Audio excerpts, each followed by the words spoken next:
नमस्कार, crypto corner में आपका स्वागत है। हमारे साथ डॉक्टर यान टैन हैं जो को फाउंडर हैं एक्टिवेट से।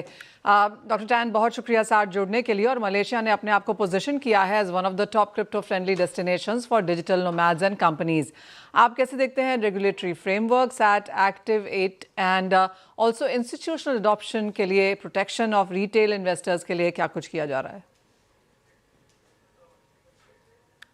Thank you for the question.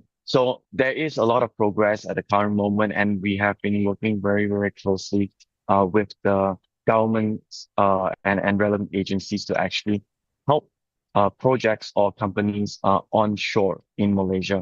So Activate being part of the Block Office Group, we firmly believe in compliance and also the right corporate governance when it comes to establishing corporate structures that actually comply with every government sector. So whether be it rules and regulations and whatnot. So I think it's a breath of fresh air, especially with all the regulatory ambiguity that a lot of people in the industry are actually experiencing, and that's definitely a very, very good step forward.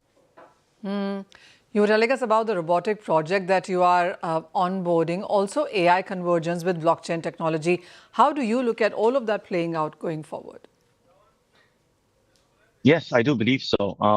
I am actually currently in San Francisco, and I participated in one of the demo days by Base.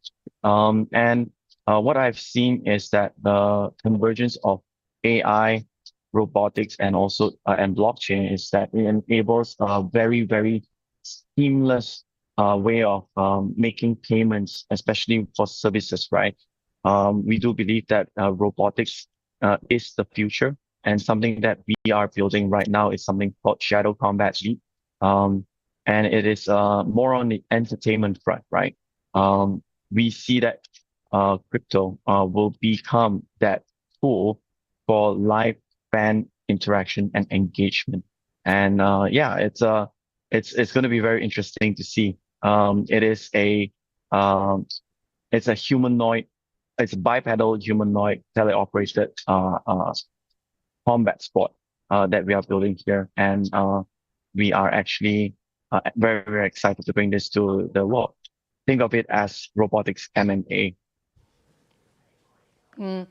What is really doing a big amount of movement in the international markets clearly is about stablecoins, making strong inroads in cross-border payments and also in sense of more and more currencies backing it now. How you at Activate are looking at this? I do believe that stablecoins are definitely here to stay. I go back to the point of regulatory ambiguity right now.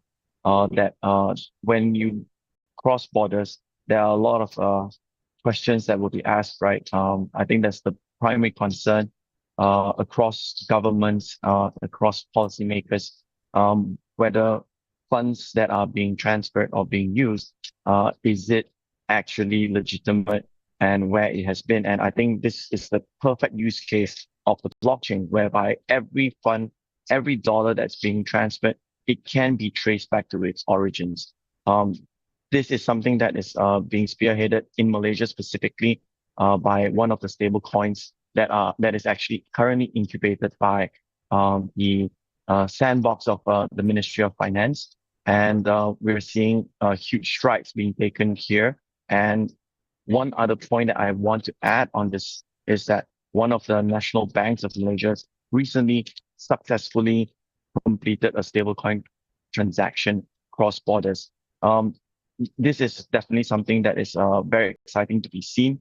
We will see more usages for stablecoins in the near future, simply because of its efficiency and the cost being so low.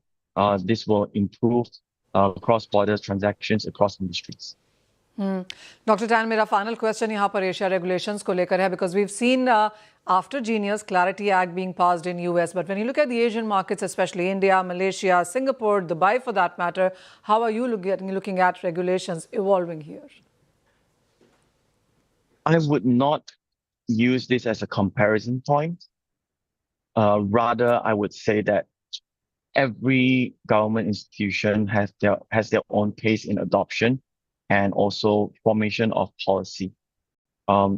Because everyone would have their own methodology of how they want to introduce digital assets into their ecosystem, right? And I think if you're referring specifically to the Genius Act and the Clarity Act, I believe that is one of the main reference points for a lot of policymakers when it comes to formation of their own policies. So this is actually definitely a good step, right? Because now that there's a clear reference point, this will definitely drive progress for policymakers across the region. So I wouldn't say that Asia is doing better or the United States is doing better. I believe this is a collective effort across government agencies to make commerce or economies start to kind of like merge and become more efficient. Doctor यान tan, बहुत शुक्रिया हमारे साथ जुड़ने के लिए। तो वो डॉक्टर टैन बता रहे हैं कि किस तरह से मलेशिया एक काफ़ी क्रिप्टो फ्रेंडली कंट्री है, जहां पर हमने रेगुलेशंस आते हुए देखे हैं। गेमिंग में यहाँ